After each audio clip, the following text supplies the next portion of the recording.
Prahladananda Prahladananda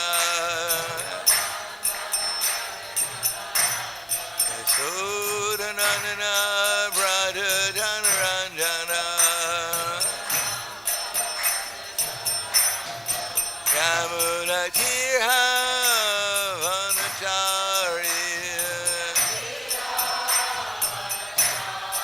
Yamuna Tirha Vanacharya Jaya Radha Madhava Kunja Vihari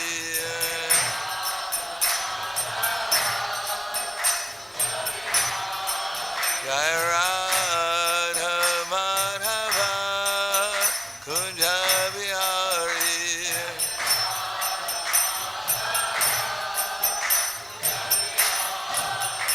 Gopidana Vallabha Girivanadari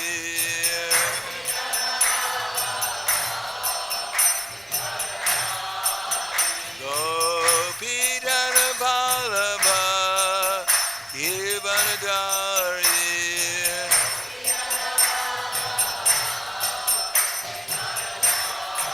Yasodananda Prahladananda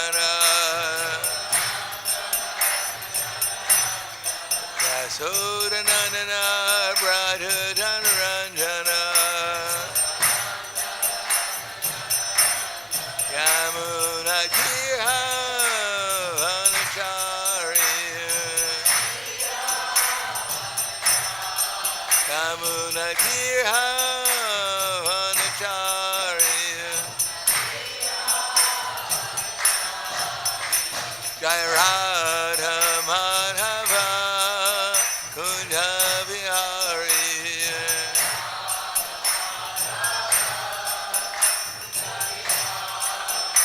Jaya Radha Madhava Kunja Vihari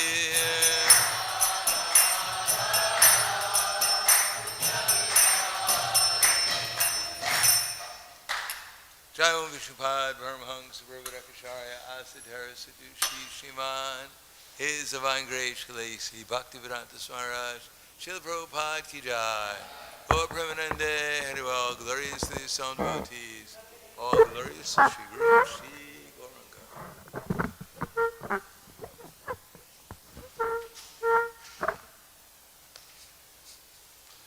Om Agyanativarandasya Gananjana Salakaya Chaksura Militam Yena Tasmai Shri Gurave Namaha Shri Chaitanya Manobishtam Stapitam Yena Bhutale Swayam Rupa Gadamayam Dadati Swapadantikam Vandeham Shri Guru Shri Uttapara Shri Gurum Vaishnavam Scha Shri Rupam Sagrajatam Sahagana Raghunatam Vitam Tam Sajivam Sarvaitam Savadutam Parijana Saitam Krishna Chaitanya Devam Shri Radha Krishna Padan Sahagana Lalita Shiva Sakans Vitam Scha Hey Krishna Karna Sindho Dinabando Jagatpate Gopesha Gopika Kanta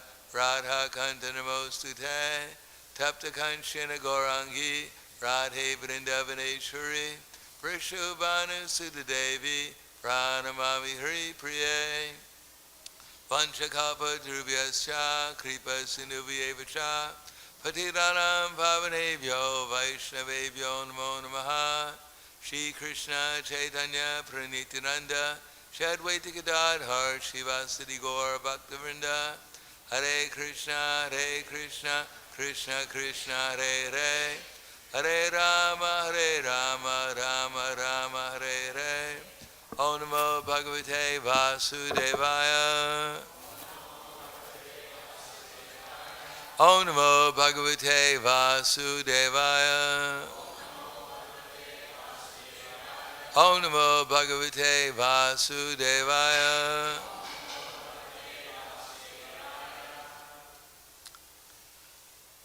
sometimes we think that the speaker is teaching people, everyone else, what he knows. But actually, the speaker of the Bhagavad Gita, generally speaking, he's speaking, but he knows that actually the words are not his words. He's repeating the words of Krishna that he received through the disciple succession, and Krishna is the super soul within the heart, is giving the intelligence and the knowledge to deliver his message as close to as it can be from that speaker. So the speaker also has an opportunity to hear what he's saying so that he can learn from Krishna as he repeats Krishna's message. In other words, it's not the speaker's message, it's Krishna's message. And as it says in the beginning of the second canto of the Srimad Bhagavatam, that the person who asked the question, the people who are in the audience, the main question is, what is he going to say? That's the question. And the person who gives the answer, who speaks, and everyone else, everyone's benefited because everyone gets to hear Krishna's message. In the introduction to the Bhagavad Gita, Srila Prabhupada writes that the Gita, I don't have a Gita, this is my Gita I carry around with me because I do a lot of traveling, so we have an electronic Gita, and also the Bhagavatam and all of Prabhupada's books. So, in the very introduction of the Bhagavad, we have a Bhagavad Gita too. It also comes in the hardbound form, or softbound. So the Bhagavad Gita. So in the introduction to the Bhagavad Gita, Prabhupada says that this Bhagavad Gita is the essence of all of the Vedic literature. This Bhagavad Gita is known as the Gita Upanishad. And one American lady had asked Srila Prabhupada to recommend an edition in the Bhagavad Gita in English. But Prabhupada said, unfortunately, and at that time, this is probably 1960-something, in the 60s, Srila Prabhupada said, unfortunately, I cannot have the 700 different translations of the Bhagavad Gita in English. Unfortunately, I cannot recommend any edition of the Bhagavad Gita in English. Because all of them, or none of them, actually touches on the spirit of the Bhagavad Gita. There's a spirit in the Bhagavad Gita. That spirit, as Prabhupada said, is that Krishna is the Supreme Personality of Godhead. That's the spirit. And then Prabhupada explains that if one wants to take a medicine, and Bhavoshadi, Chotra, Regat, and the Bhagavatam says that this is the medicine for the conditioned soul, Bhavoshadi, Shrotra. These words are actually our medicine that can wake us up out of this trance-like existence that we're living in now. But if we want to take a medicine, we have to take it according to the label on the bottle, or according to the direction of the expert physician. We can't go to a pharmacy and look at the medicines and say, well, that medicine matches my dress or whatever we're wearing. I think I'll take 2 pink ones. And I like the color blue. Give me a blue medicine too.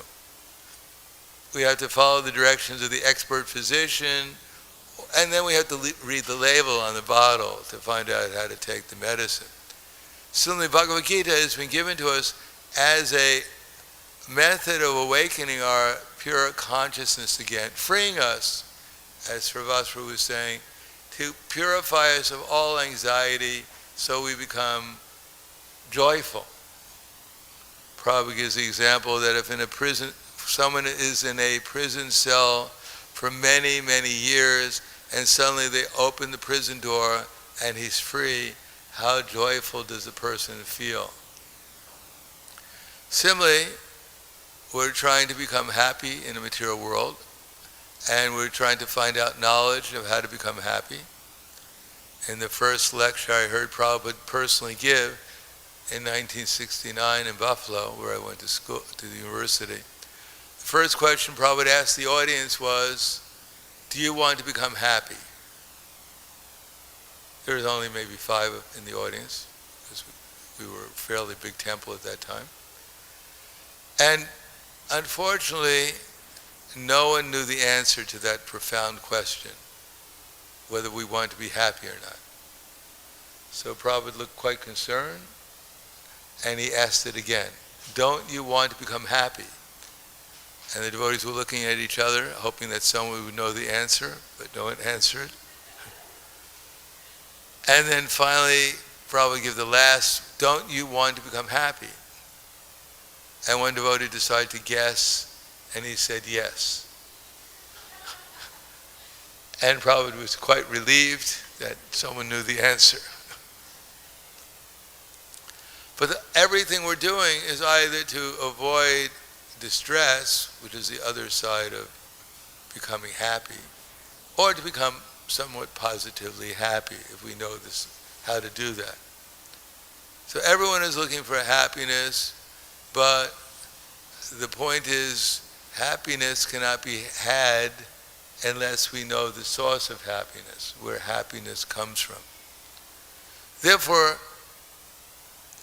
that Bhagavad Gita has been recommended not only by ordinary persons, but by persons such as Sankaracharya, Madhvacharya, Ramanujacharya, and later on by Bhakti, Chaitanya Mahaprabhu and Bhaktisiddhanta Saraswati Prabhupada, by so many great personalities that we may not be so familiar with their exalted position. But anyhow, there are people recommending Bhagavad Gita. And also in the Vedic literature, those who study the Vedic literature will find that it's also recommended to read the Bhagavad Gita to find out that Krishna is the Supreme Personality of Godhead. Now, to become God is not an easy thing. Unless you're God already, then you don't have to become God because you're already God. To become God is a very high standard.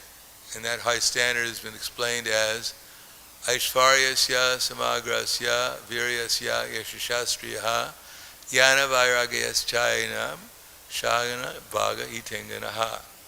That one has to have 5 opulences in full. Actually 6. There's 6 opulences. Namely, we have to have complete strength, unlimited strength, unlimited fame, unlimited beauty, unlimited renunciation, unlimited wealth, and unlimited knowledge.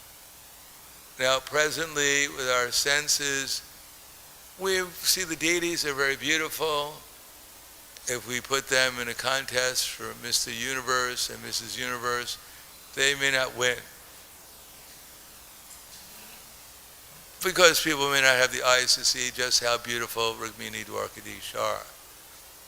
That has to be revealed. Krishna doesn't reveal his beauty to everyone so easily, nor do we understand how wealthy Krishna is. We can come here and pray, my dear Lord, I have to pay my rent, please help me.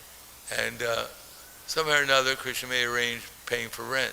But then again, there's banks that you can go to, and they'll give you a loan to pay your rent also. So who's more wealthy, Krishna or the bank? We may not know by just praying to Krishna for the limited amount of wealth that we need. Similarly, Krishna is famous. Everyone here is hearing the name of Krishna. But I think if you did a popularity contest just in LA, who's the most famous? Krishna may not win, even here in LA. And as far as Krishna as being the most renounced, that we don't know either, because we don't understand how Krishna is the controller of everything. It's another thing. If he's the controller of everything, then he's quite kind here. He's quite renounced to come here to Los Angeles and simply stand in their altar. I mean, that's quite renounced. He could be out playing with a cowherd boy somewhere, but he came to Los Angeles to stand there, and has renounced his other pastimes for our sake.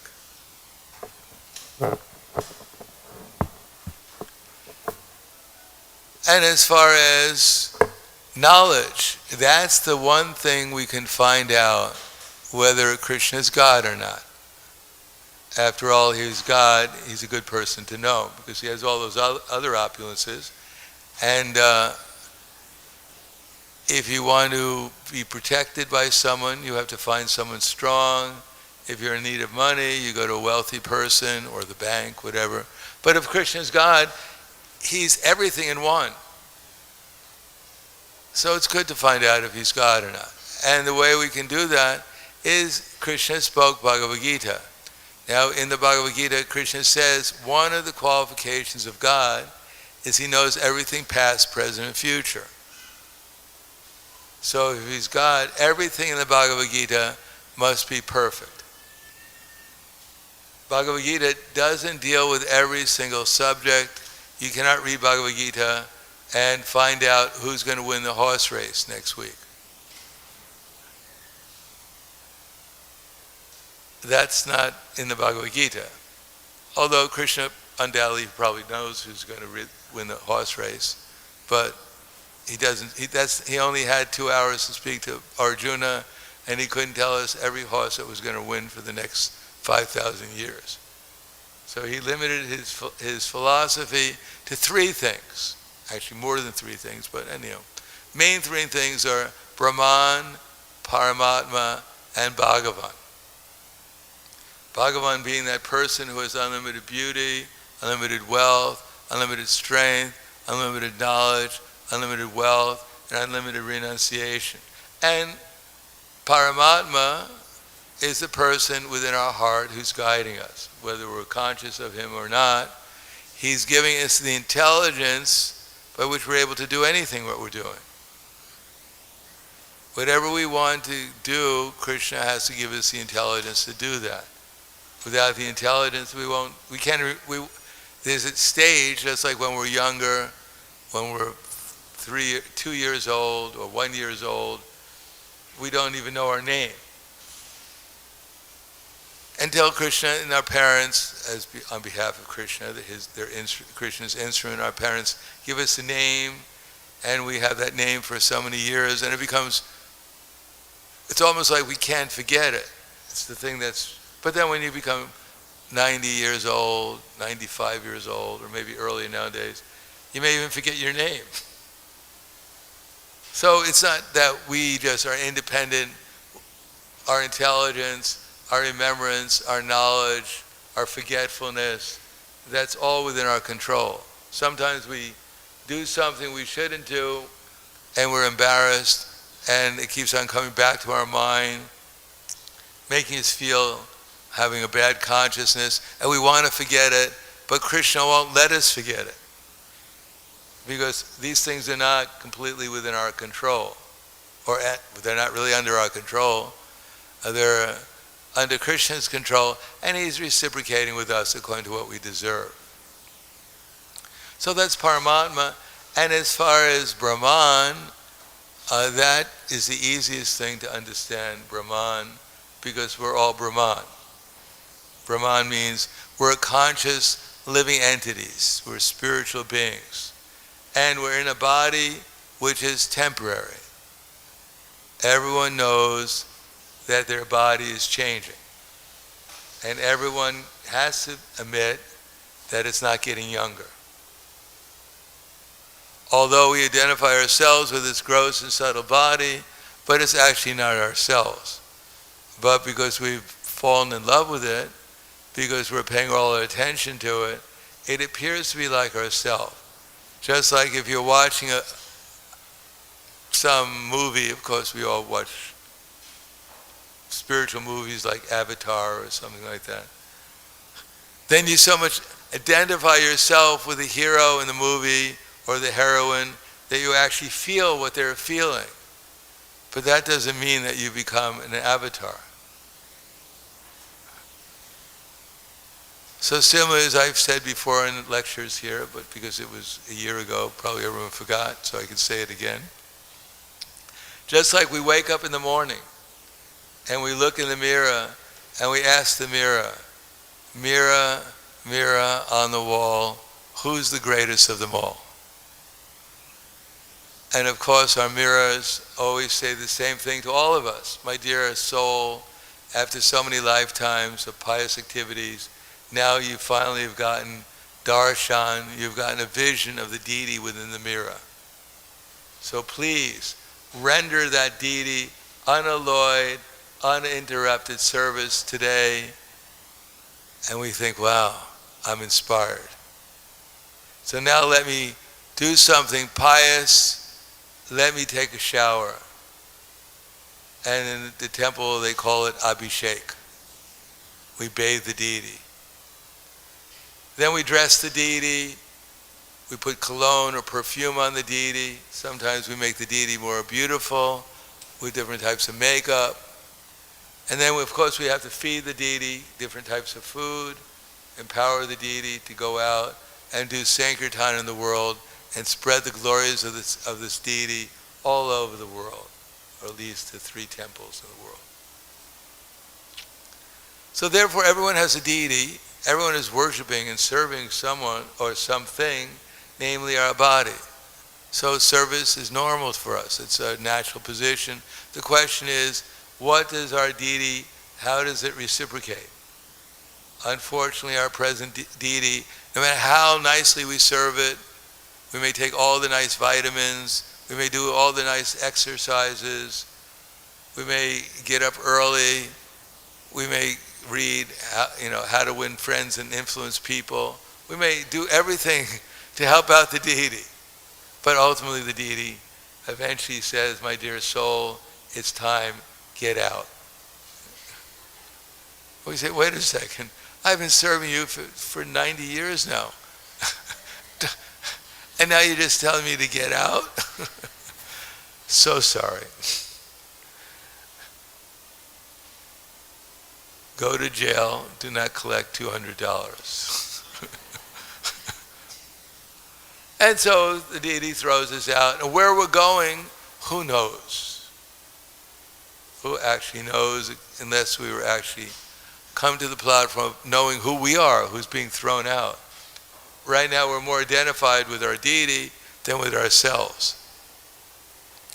Therefore, Bhagavad Gita is meant for a person who's trying to find out what is actual knowledge in order to actually find out what is the secret of happiness. So if Krishna is God, and I can't tell you I'm 100% convinced that Krishna is God, because I'm not self-realized myself, but I have faith that this knowledge is coming down in a line of teachers, what's called disciplic succession. That the same knowledge that Krishna spoke 5,000 years ago is now appearing again in this book called Bhagavad Gita. And how do I know? What is my confidence in that? Because Krishna says things that are evident. He's not saying things that are sentimental. He doesn't address, just like the speaker may say, my dear audience, I'm so happy to be here because you're so effulgent. You're all self-realized, I'm sure. You're the best audience I've ever seen. And the audience think, well, this is a pretty good speaker. He knows what he's talking about. But Krishna doesn't flatter so much in the Bhagavad Gita. He starts in, my dear soul, Arjuna, he said, because Arjuna speaks a lot to Krishna about what he doesn't want to do and why he doesn't want to do it. It's kind of like if we have a child, it's kind of like you tell the child to do something. Whatever you tell the child to do, sometimes he says, I don't want to do it. Oh, do you want to do this? No, I don't want to do anything. So Arjuna is like a child at the beginning of the Bhagavad Gita, and then Krishna has to get down, then finally Arjuna, after listening to himself speak nonsense for one chapter of the Bhagavad Gita, he thinks, wow, I just listened to myself speaking all this philosophy, and now I'm more confused than I was when I started. So maybe I should ask Krishna, what does he think? And then Krishna says to Arjuna, my dear Arjuna, while speaking learned words, you are mourning for what is not worthy of grief. The wise lament neither for the living nor for the dead. So Krishna tells Arjuna, he doesn't say you're a fool. He says, people who speak like you are not very intelligent. called indirectly, he's calling him a fool. So Arjuna has to think a little while, what did Krishna just say? And why you're a fool? And then Krishna says, Denosmi nita dehe kamaram yovanam jara tata dahantara prabtira diryas tatra namuyate. Because all of us, we're living in a world where our bodies keep on changing. And we're just hoping, oh, please, Krishna, please, let my body stay the same for 1 minute. It's really getting a little too exciting to watch all these changes going on. So maybe I can just get a little calm and peace. Let me have a little peace that I won't change for a couple of seconds and I can feel a little secure. Or let me go to an astrologer and tell me the next change will be even more fantastic than the last one. The final change we don't want to tell you about. But anyhow, you have something to look forward to, and just like if you look at your palm of your hand, everyone has a palm, that has so many lines on the hand, and say, wow, that's going to be a good year, that's going to be a better year, that's going to be even better, and that's going to be even better, and you go down to the lifeline. Everyone has a lifeline. Everyone can look at the hand and see the lifeline. And then finally, well, that year we don't want to talk about. The last one, and Anta Lila. So Krishna tells him, Arjuna, because actually you're eternal, but you're full of anxiety about something that's temporary. You're living in a dreamland, and in this dreamland, you think, oh, this is good, this dream is good, and that dream is bad. But they're both dreams. They have nothing to do with your real self, or the real point of life, the real happiness you can obtain. You're thinking, oh, this was bad, and that was worse. So this is not so bad. But as far as the real self, the soul, who's eternal, has nothing to worry about, who's eternal, and by nature is blissful all the time. He has nothing to worry about. And in contact with the Supreme Person, who's the source of everything, who has unlimited everything, including love and bliss, and expert at personal, eternal, loving relationships with each one of us. As Krishna has unlimited intelligence, so he has unlimited ability to make us happy too, in a personal relationship with him. He has, as we're looking for affection, Krishna knows how to be unlimitedly affectionate to every one of us. And it's no problem for him. He enjoys it more than we can imagine. So, in Bhagavad Gita, that knowledge is coming in disciple succession, and every one of us, according to Bhagavad Gita, because we're eternal, we eternally have a relation with Krishna. If everything is under Krishna's control here, if he's God, then at every moment we have a relationship with him. The question is what kind of relationship we want to have with him. So in the Bhagavad Gita, Arjuna, he wanted to have a different relation with Krishna other than arguing with him as he did in the beginning. And then Krishna tells Arjuna that you're qualified to hear the Bhagavad Gita because you want to become my devotee and you want to become my friend. And therefore I'll speak to you the Bhagavad Gita. So if we read Bhagavad Gita in that attitude, we want to become Krishna's friend, we want to become his devotee. And although we may not know Krishna completely, but at least if we theoretically accept that Krishna might be the Supreme Personality of Godhead, I don't accept it blindly and I don't reject it blindly. We take the chance. If we want to invest our time and our energy, our attention and our love in something, then it's taking a chance. Why not invest it a little bit in the Bhagavad Gita and see what the result will be? After all, although many people are promising us eternity, every religion promises some kind of eternity, but they don't, and they tell us there may be some guide, externally, or maybe sometimes in some religion there's an internal guide, but nothing's as clear as in Bhagavad Gita that we can hear from Krishna and understand things like Krishna's presence in our lives. I'll give you an example. Now, if we're eternal, there's something else which is eternal that's called kala, time. And time is something that's changing everything. In the course of time, every moment, for instance, everything in the universe is changing. But time, which is influencing everything, is not changing. So there's an energy in the universe called time, changing everything that nothing can change. So for us right now, that's the most immediate way we can see God, in the form of time, who's changing everything.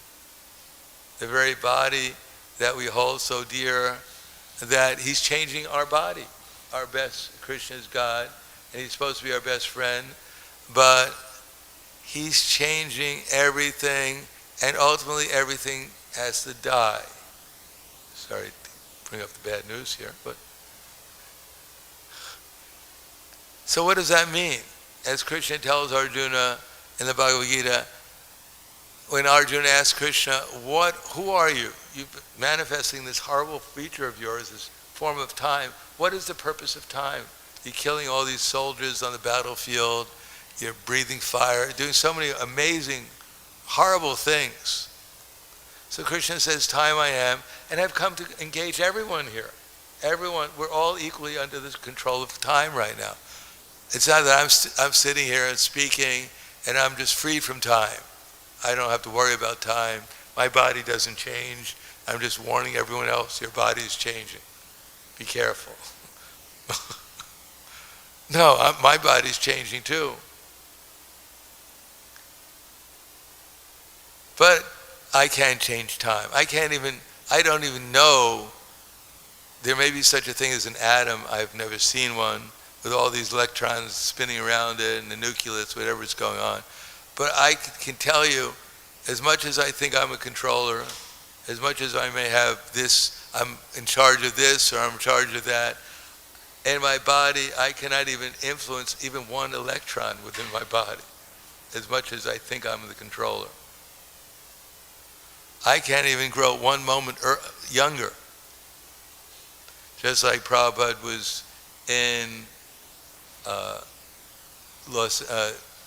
London, and the reporters came to ask Srila Prabhupada different questions, and one of the reporters asked Srila Prabhupada, they said, Swamiji, we heard you come from India, and we've heard that so many people are sick in India. Is that true? And Prabhupada said, yes. And we've also heard that so many people are dying in India every day. Is that true? Prabhupada said, yes. But then Prabhupada said, well, I've been in London for some time now, and when I'm traveling around, I'm seeing so many hospitals. So, as far as I can tell, people get sick here too. And I've read the statistics of how many people are dying in London, and I've read them, everyone dies in London. And it's a fact everyone dies in India also, but the death rate is the same, as 100%. So where's your advancement? You may die in a very comfortable hospital with tubes in and out of every part of your body. Just like my aunt had a bladder infection. And they took her to the hospital and they gave her some medicine. But the medicine had some side effects. So 5 other doctors came and they diagnosed the side effects. They gave her another medicine. So by the time she left her body, she had visitors of so many doctors every day, giving her so many medicines. And my uncle finally got the bill for her bladder infection. I mean, this is a true story. I'm not making this up, by the way. It was $1,200,000. Now, if they would have asked me now, I would have just told her to fast for a couple of days. They would have saved some money. But my uncle, he only had to pay $200,000 because the Medicare paid for the rest. But my uncle was very proud of how much they spent. He said she got the best scientific treatment. She died scientifically, unlike other people.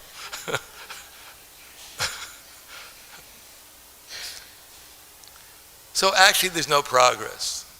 Real progress is the progress of consciousness, to find out who we really are, rather than to spend all our time worrying about what we're not. All the things that we have no influence over. Like I have no idea what's going on in my body right now. I can't ask my liver, maybe some people can do it. I can't. My dear liver, how you doing? Pretty good.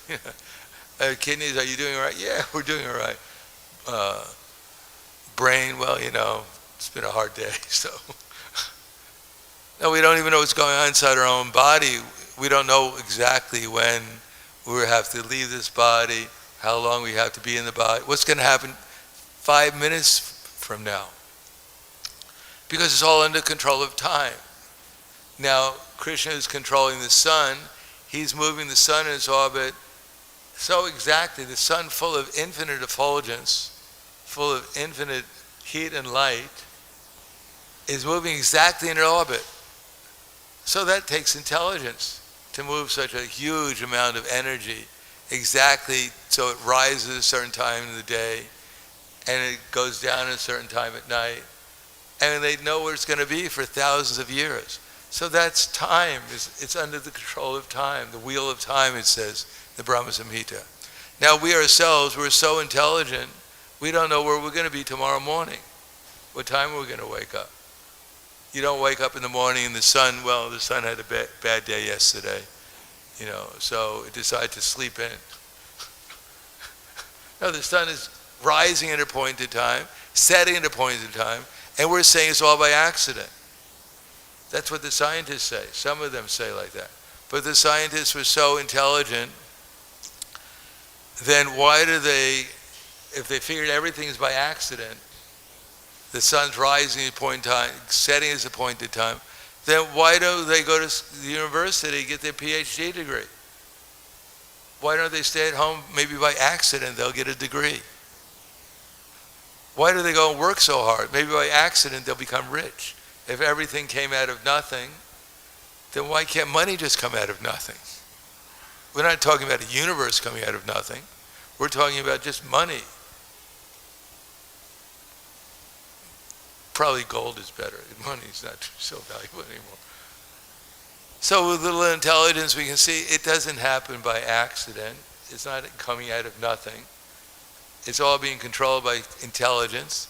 Just like if the scientists can make a male machine and a female machine, and when they get together, they can make little machines. If they can make a male Rolls Royce and a female Rolls Royce, and when they put them together, they get little Rolls Royces. And then everyone can get a Rolls Royce. Just feed it a little gasoline, a little oil, polish it and wash it every day. And then the little Rolls Royce will grow up, and we can all get a Rolls Royce. But can a scientist do that? No. But Krishna is a scientist. He's created these machines and 8,400,000 species of life, and when they get together and they make little machines, they grow up to become big machines. So he's the best scientist. Who can create a machine, you put grass in one end, and the other end you get milk. What a nice machine. You mow your lawn, and you put it into the machine, and you get milk, and you make it into ice cream, and all kinds of things. Which scientists can do that? They'd get the Nobel Prize if they can make such a machine. But Krishna, he made such a machine, and everyone knows what the machine is called. What's it called? The cow. Unfortunately, they don't give Krishna the Nobel Prize, nor do they protect that machine anymore. So that's very important, due to lack of knowledge of what's actually going on in this universe. They've created this understanding that in the beginning there was nothing. You heard that philosophy? Almost nothing. They can't really describe because it's practically nothing. And then somehow or another it became something. So nothing, as we can understand, everyone has a mother, so Mother Nothing told Son Nothing, my dear son, you're an embarrassment. All the other neighbors are saying your son is good for nothing. Why don't you make something out of yourself? So, son nothing tried really hard to become something, but when you're good for nothing, it's really hard. He tried, and mother was keep on, nagging him all the time. You're good for nothing, try to become something. So finally, he was able to figure out how to make himself into a little bit of gas. And his mother said, you stink. So he became angry. Someone lit a match and he exploded. Flew everywhere for millions and billions of years. And then finally his mother said, why don't you just settle down? So he settled down, and here we are now. All coming from nothing. Which makes, our ancestry is, well, anyhow, we don't want to criticize anyone. So according to this philosophy, if it's actually a real philosophy, scientific philosophy, then we should be able to look through our family album and see our grandfather, our great-grandmother, and great-grandfather, great-great-great, go back, all the way back, and we should turn some page and then see someone hanging on a tree called great-great-great-grandfather Harry, because he's just covered with hair. And grandmother Lucy, with a big smile on her face. Reminds us of her brother or sister. So then we're amazed, they never told me there was such a person, such a relative in our family. And then we turn the page, and then there is a black sheep on the page. And it's his great-great-grandfather, black sheep. And that's the black sheep that all our relatives keep on talking about in the family, or they don't want to talk about. And then we turn the pages and pages, and we find there's a mouse, and we were quite amazed. We didn't know there was a mouse in our family. And his name is great-great-grandfather Squeaky. And then we turn the page, and we're almost on the last page, and there's a rock. And there's a little caption, the most solid member of our family. And finally we turn the page and there's nothing there. Nothing we can see. Although the page smells a little strange, so maybe there's something there. And that's where we all come from. Great-great-grandfather, good for nothing. So they call that science. In the Hare Krishna movement, we call it science fiction. Present scientific understanding of reality. It's mostly all science fiction. Just like when I went to college, when I went to high school, I learned that in 1920, they said that light was a wave. In 1930, they said it was a particle. In 1950 or 60, they said it was a wavicle. And now the next scientist will discover it's a popsicle. It's changing all the time. No one could really say, because everything's changing, including their philosophy, including their science, is always changing all the time. What's real today is now suddenly, false, primitive, outdated. Don't talk about it. But this Bhagavad Gita, when it explains that we're eternal and that there's someone who's in control of the universe,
some people think there's such a thing as good illusion. That I like this illusion. That your illusion is not very good. It's like in India, people pass stools sometimes on the field, and there's a debate going on, still going on for a long time, because some people believe that the side of the stool that gets cooked, that gets baked by the sun, is good stool, and the side that's not baked, that's still wet, is bad stool. But the subject matter is the same. Good stool, the subject matter, good or bad stool, it's all the same kind of substance. Similarly, in the material world, which is a prison for the soul, there's good prisons and there's bad prisons. But after all, we're just talking about prisons.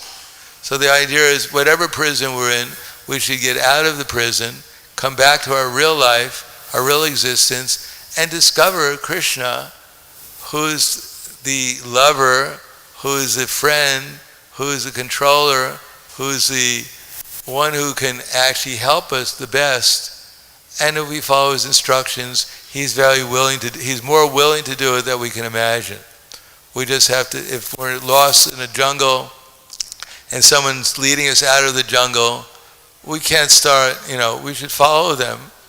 Especially if we start seeing light coming, then we should keep on going, following their directions to get out of the jungle. So Bhagavad Gita is the directions to get out of this jungle that we're in, and gradually as we do it, we'll see the light, we'll see reality, and that will make us very happy and ensured and encouraged to keep on following the path until we reach perfection. And even if we don't understand all this, then at least we can chant Hare Krishna, Krishna Krishna, Hare Hare, Hare Rama, Rama Rama, Hare Hare, which is directly asking Krishna, please reinstate me in my natural position of eternally full of bliss and full of knowledge, full of consciousness, in ecstatic, loving relation with you and all your devotees, and with everyone. So we just ask for that. Krishna is very happy to give us that. That's why he comes here. So the more we learn how to sincerely ask for that, then the more Krishna will help us, will give us that experience of what it's like to be eternally blissful, full of consciousness, full of real awareness. So thank you very much for your kind attention. Any questions? Yes.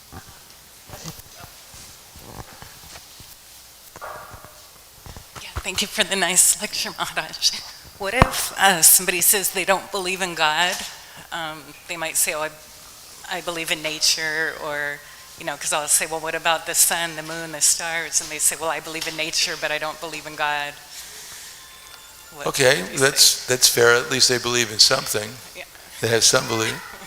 But as far as now, where the sun, the moon, and everything else come from? Were they always existing? If they're always existing, why do they keep on changing? And who's moving them? If you have a truck, of course nowadays they have this self-automated trucks, but if you have a truck without this self-driving truck, unless someone gets into the truck and moves it, how is it going to move? How are these planets moving exactly in their orbits? Who's behind it? It's all right, we appreciate that these things are wonderful, the sun and the moon, the stars, but who's moving them? Who created them? This body is wonderful. We may worship our body, but who made this body so that we eat food, part of it gets digested, part of it gets assimilated, part of it gets eliminated? Who's made this wonderful machine? So, even though they may not accept, but at least ask them to ask that question to themselves. So we also appreciate the sun and the moon because it gives us heat and light, it gives us refreshment.